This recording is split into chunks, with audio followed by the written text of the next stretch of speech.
Роден сум на 1. април 1928 година во село Будинарци, Малешевско. Основно училиште учев таму, малку од гимназија во Берово, малку во Струмица, а учителска школа завршив во Скопје. Со пишување почнав да се занесувам, ако може така да се рече, уште од ученички денови, уште од првите класови на гимназијата. Правевме ѕидни весници, го опишувавме своето детство. Тоа беа тие први мои чекорења во литературата.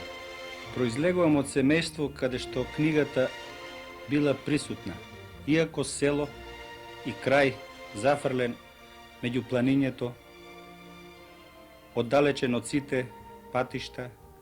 Во нашата куќа секогаш се наоѓале книги, чичко ми бил учител, постариот мој брат ученик в гимназија. Во селото имало и интелектуалци, така што од најрано детство сум имал можност да се сретнам со книгата и да ја засакам.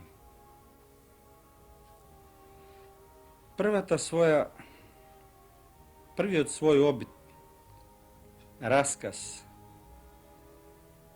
на темата Ноб, што покасно ќе стане една од доминантните теми во мојата литература, сум ја пишувал во учителската школа. Се сеќавам и насловот на тој расказ се викаше во Партизани.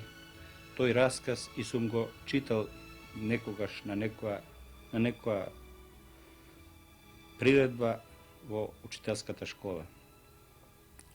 Инаку, моја прва книга, целосна книга, каде што јас навистина ја обработувам народноослободителната борба, односно детето во таа борба, е книгата Мостот. Тоа се 20 раскази, во кои, како што и во другите мои книги, јас не ја прикажувам борбата во нејзината жестина, во нејзината внатрешност, туку борбата онака како што се доживува од далечина, од детето што малку е понастрана од сите тие настани, од детето што до него доаѓаат само одеците од таа борба. Нешто поблизу сум до темата или повнатре во темата, би рекол, со романот Црвената рака.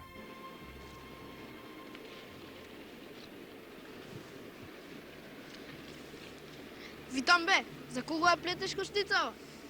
За Кузман, од Горно Мало, ќе им плати со сланинче, сиренце, едно старо кожувче. Кожувчето ќе ме топли во зима, а сланинчето и сиренцето ќе го лапнеме јас, Могила и ти, мал ветрушка.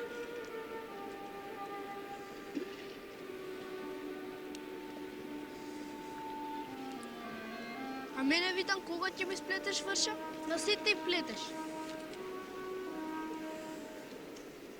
Врша за тебе, а? Мој ветрушка, и од тебе рибар ќе биде.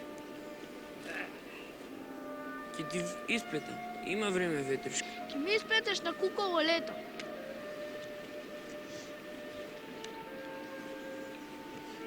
Тишина, некој доаѓа.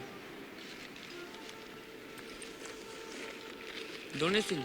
Донесам. Добро ли е? Добро.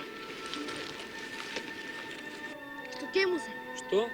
Па фешеците да не мислиш чорави сме, а? Ти да молчиш. Мал се да сватиш некои работи. И војно време е, разбра. За малку нешто и кврт. Ајде, дружини. Да кркам. Ова ви го дава батко и Витан.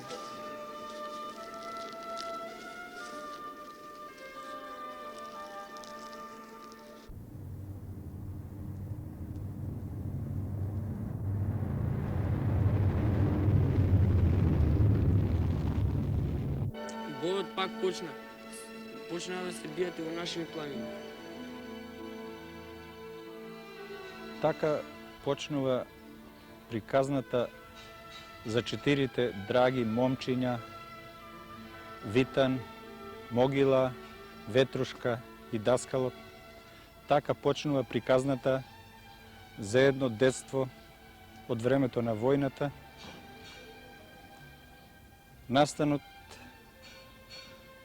што го опишувам во приказната, што ја нареков Црвена рака, се одвива во Малешевскиот крај, поблиску. Тоа се предели покрај Брегалница. Тука 4 момчиња го живеат безгрижно своето детство, но во нивното детство се вплетува војната и тоа детство на еден суров начин бидува прекинато. Замислував во прво време тој настан да го опишам како во рамките на еден подолг расказ. Меѓутоа, во текот на работењето, темата, ликовите ми се наметнаа, израснаа, така што од замислениот расказ излезе денес веќе познатиот роман за деца Црвената рака. Главни личности во мојата книга се Витан, Ветрушка, Могила и Даскалот. За сите од нив би можело да се зборува подолго време, може да се кажува како тие кај мене во моите мисли израснаа во такви ликови како што се во книгата, меѓутоа да оставиме читателите самите да ги согледаат како ликови, како личности и самите да си ги создадат и замислат онакви како што ги доживуваат, како што ги сакаат. Могила е главната централна личност околу која се плетат сите настани и тој е носител на сите поглавни акции што се случуваат во действието на романот. Могила е најинтересната личност во книгата. Тој е едно дете преку кое јас сакав да ги прикажам особините на голем број деца, селски деца од оно време, палави деца, снаодливи деца, јунаци. Меѓутоа, јас Могила не го замислив и не го предадов како негативен лик. За мене тој е позитивен лик. За мене кај него е многу битна и многу е подвлечена во книгата цртата, другарство. Тој за другарите би сторил се. Па и покрај тоа, што на прв поглед не изгледа дека е негативна личност, дека е палав, дека прави бели, тој сепак, според она како јас го прикажувам и како го доживувам, е позитивна личност и многу особини негови би сакал да ги видам кај денешните деца. Витан е најстариот во групата. Тој е сираче без татко и мајка. Татко му загинува во априлската војна, останува сам, има едно магаренце, има куќичка, сам се грижи за себе, а сите други што действуваат во Црвената рака се негови другари и сите тие се собираат околу Витан. Тој на некој начин е нивни закрилник, советник. Тие го почитуваат затоа што го ценат кај него тоа, така да речем, таа машкост, таа негова решителност да се справува со сите тешкоти што ги наметнува времето, па така и тие во него гледаат една личност.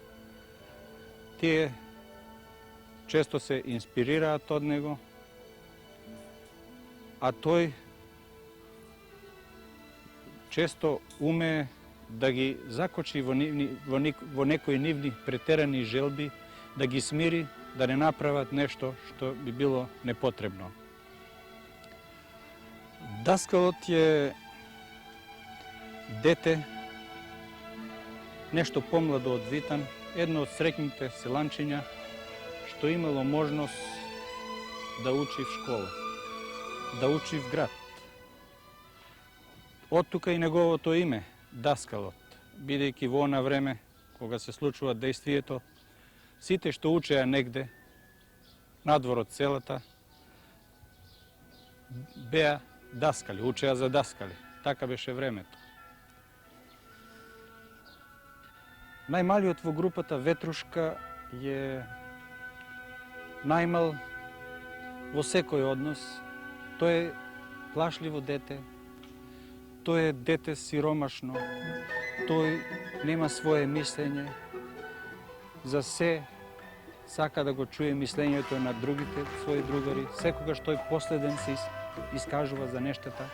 Меѓутоа, во книгата, низ действието, низ настаните што се случуваат, Ветрушка израснува дотолку што на крајот и неговите другари, што често се подбиваат со него, биваат изненадени од тоа колку нивниот мал, симпатичен Ветрушка израстал. Така, накратко ги опишавме личностите, главните личности во Црвената рака. Меѓутоа, тука се вплетени и други личности, од кои би требало да се истакне шумарот Никодим, како негативна личност и како една од причините четирите дечиња, четирите момчиња да се определат за страната на правдата, на вистината, за страната на борбата против злото, против тиранијата, против војната. Сите зла што ги носи војната, тие во прво време ги чувствуваат и ги гледаат преку постапките на тој Никодим, преку ликот негов.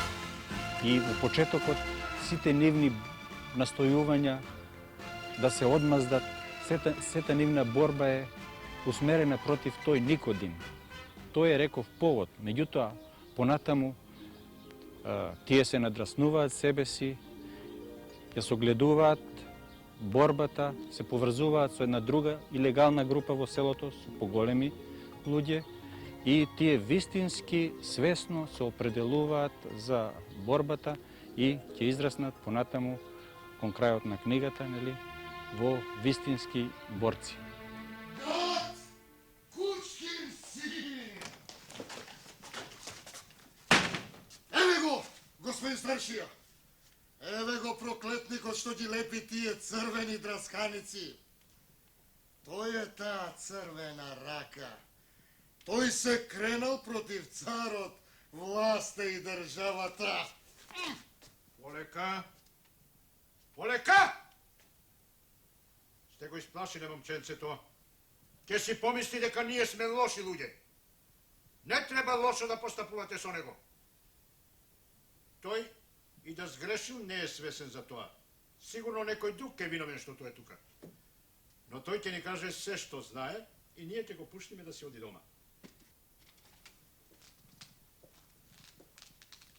Јас не им давам да те тепаат. И ќе видат тие, ќе си го добијат своето. Како можете и како смеете да тепате дете? А?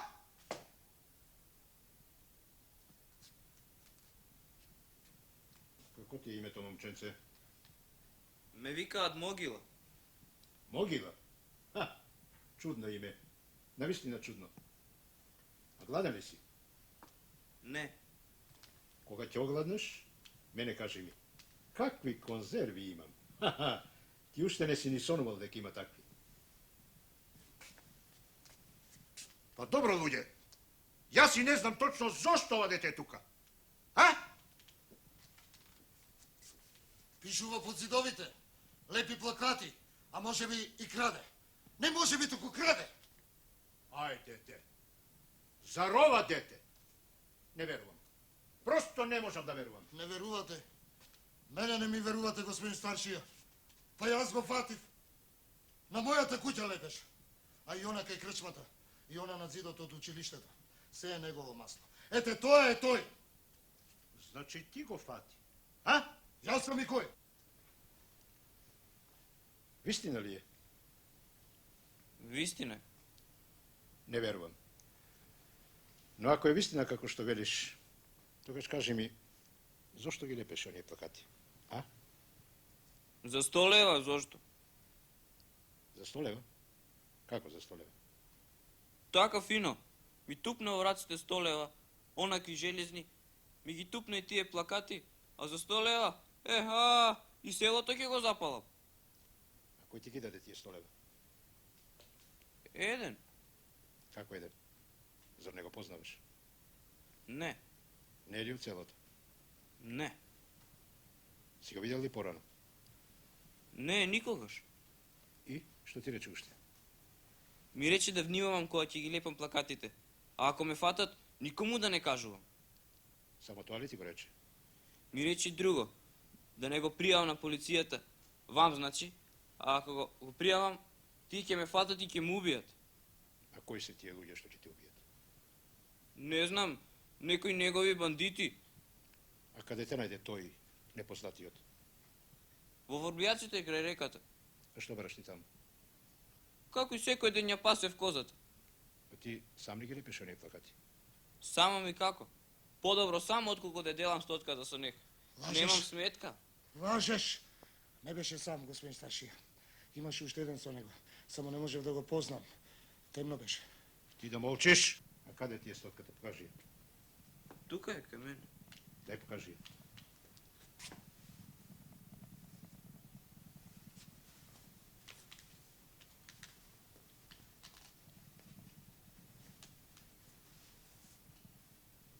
Ја нема. Како е? Како дошло, така отишло. Ти цело време ме лажеш. Кој ти ги даде плакатите да ги лепиш? Зборувај. Се што знаев реков. Зборувај! Што е? Што ли се случило таму? Што е? Ево го. Тој. Полека. Тој е. Пустете ме. Пустете ми. Што е? Што се случило? Пустете ме. Пустете ме кога ми велам. Копиле, мајчино. Што е? Што се случило? Ке кажеш ли едеш убаво? Пушката. Ми ја зеде пушката.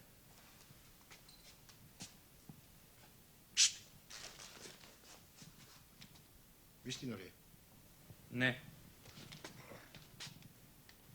Го познаваш ли човеков? Колку што ве познавам и вас, господин старшија. Сум тргувал со него. Купувал од мене јајца, ракија. Тој тврди дека се му ја украл пушката. Овој пијаница ли? И, сонал, па сега мене ме нашел. Тој сигурно е заборавил негде. Се натрскал. Не гледате ли, ни сега не е сесен што зборува. Лажеш! Хајде со мене! Внимавајте да не ви избега. Хајде! Хајде!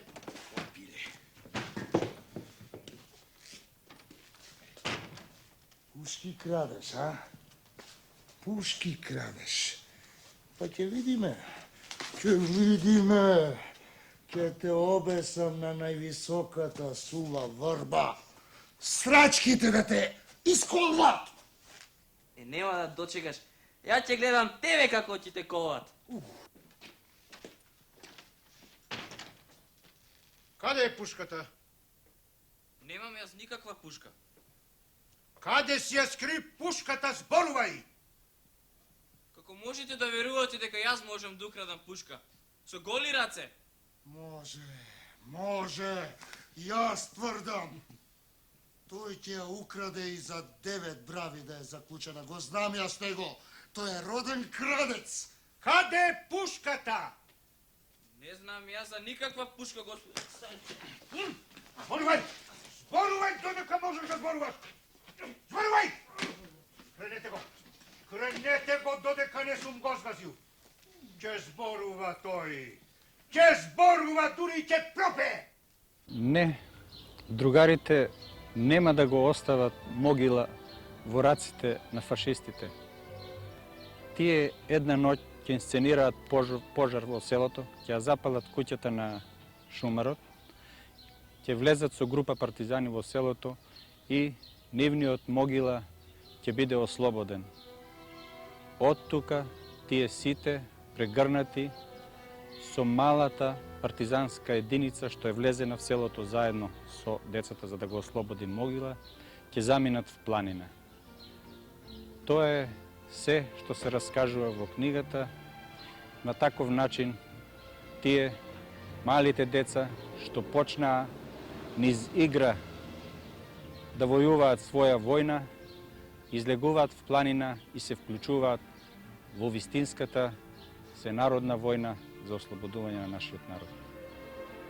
Меѓутоа, темата ноб, кај мене реков, е присутна и јас во многу своји други, или пократки раскази, или во песни, сум бил присутен во таа тематска област. Таа тематска област и до ден денес е моја, би рекол, главна преокупација. Мислам дека ние што на некој начин, иако не директни учесници, сепак сме сведоци во овие славни настани, дека ние сепак треба да се искажеме, да ги опишеме тие своји видјавања, тие своји доживувања од тие денови. Според тоа се чувствувам должен и обврзан, она што како впечаток го носам од тие денови, да го напишам, да ги запознам младите, наши млади поколенија со оние денови, со она славно време. За мене е многу интересна една тема на која размислувам, а уште не сум нашол време да се навратам. Тоа е првото наше училиште, првото македонско училиште. Тоа беше еден интересен период, веднаш после војната, кога и учителите и учениците во некои места беа на иста возраст. И јас се прашувам како воопшто такви млади учители со 2 или 3 класа гимназија тогашна можеа да понесат еден таков товар, да го понесат првото описменување на нашите први ученици. На таа тема секако ќе се навратам ако се има време. Моментално јас пак работам на темата од народната револуција и народно-ослободителната борба. Работам на 3 повести. Тука за прв пат јас се обидувам да го опишам детето од тие денови во градот, од градот. Селското дете ми е познато и полесно му приоѓам и полесно го опишувам. Ситуациите на село во времето на окупацијата ми беа попознати, меѓутоа во градот не ми е толку познато и јас со повеќе напор приоѓам кон обработката на овие мои мотиви од борбата во градот, од народно-ослободителната борба во градот и децата во тие војни услови. Сум замислил 3 повести, 2 веќе се готови.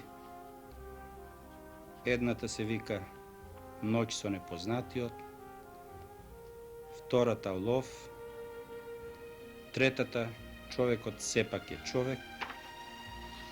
Мислам дека таа книга, од моја страна бар, ќе биде завршена за 2-3 месеца а потоа излегувањето на книгата не зависи од мене, како што е познато. Зависи од тоа во какви услови книгата ќе биде понудена, каде ќе биде понудена и какви се можности за издавање. Така што тоа ќе биде трета моја книга со тематика од народоослободителната борба, а како што реков, размислувам на онаа тема што одамна размислувам, можеби е тоа дури мое прво размислување за една таква книга. Првите македонски училишта во првите слободни денови на нашата татковина. Можеби за моите читатели и за слушателите ќе биде интересно да се рече и тоа дека своите први книги, своите први раскази и песнички сум ги илустрирал самиот. Тука е стихозбирката Цвет, една од првите мои книги. Тука се збирката раскази Дрварче, кои на времето добро беа прифатени од децата. Интересно е и да се покаже и ова така неугледна книга, Бајка за детето Вилен, што денеска ми е во лектират на децата и која веќе е печатена 13 или 14 пати. Тоа е мој текст, тоа се и мои илустрации. Не мислам дека илустрациите се многу успешни, меѓутоа во времето кое јас почнав да пишувам, ние и немавме илустратори специализирани за илустрирање книги за деца, така што јас по примерот, така да речем, на Славко Јаневски, кој сам си ги црташе на времето своји книги, и јас ги цртав своите први книги. Мислам дека сум најуспешен во книгата Далечен свет. Тука на извесен начин сум постигнал едно доближување меѓу цртежот и текстот. Би рекол нешто и за тоа што е основен мотив во моето творештво. Јас пишувам само за деца и сум раснал во еден крај, од секаде заграден со планини и, како што реков, оддалечен од секакви патишта, и сум мечтаел да излезам некако од тој крај, да дзирнам што има за тие планини. И не случајно насловот на оваа моја книга раскази се вика Далечен свет. А тој далечен свет е лајтмотив на некој начин во сите натамошни мои книги. Секогаш моето дете, мојот јунак, сака да види што е зад планината, што е зад тополата, што е зад онаа река, што е зад езерото, што е зад насмевката, што е зад докото и така натаму и така натаму. Секогаш значи да се стреми кон она што е пред него, што е непознато, што треба да се освојува. Тоа е во сите мои книги на некој начин основен мотив.